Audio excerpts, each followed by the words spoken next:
So I grew up going to church, and I hated it. When I got to college, I said, see ya, I'm out. It didn't do anything for me. And I was always under the impression of be the good person, do the right thing, and that's how you have to live your life. And I had this plan. And got married, realized it was not going to work, so I started praying, said, all right, God, I need these 5 things, and prayers went unanswered, so I got divorced. Kind of turned from it again because he didn't answer my prayer.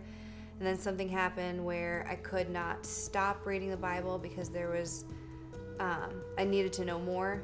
I wanted to figure him out.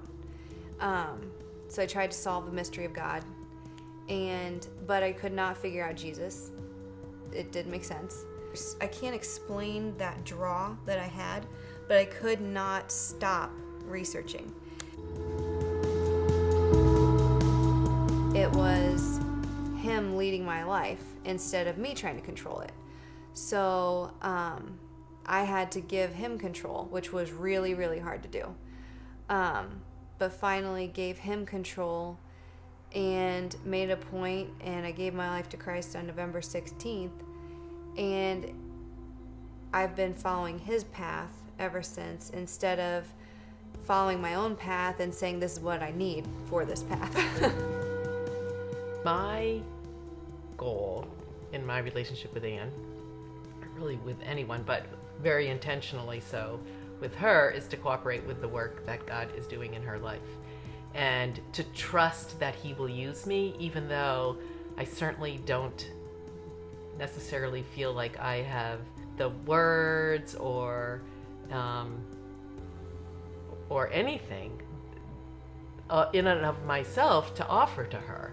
We get so blinded sometimes by our circumstances or our baggage or whatever, but if I could look at Anne and say, that was such a God thing right there. Yeah. Yeah, for you. That was a gift. Yeah. And that happened. I mean, there were a lot of times where I could just say, Anne, that was such a gift from God right there.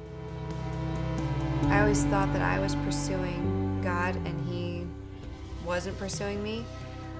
Then with Sharon, she made me aware of his presence in my life, and I wouldn't have seen it without someone speaking it into me. And then I was aware of it, and then I could see it so much more for myself, where that relationship got even stronger because someone else could see it in me when I couldn't. I think I pretty much upfront admitted my vulnerabilities to Anne too. I mean, I was nervous that day she came, and in parts of my story, and also I think there were places where I said I haven't figured this out really for myself, because Rick and I have had some transitions over the last couple of years too that we're still in the midst of. So I don't have the answers, if I ever will. So I think that's the fact that I could admit my struggles to her makes it easier for her to be open also. It's good for both of us. Yeah, it's nice to know that she's real. Oh yeah.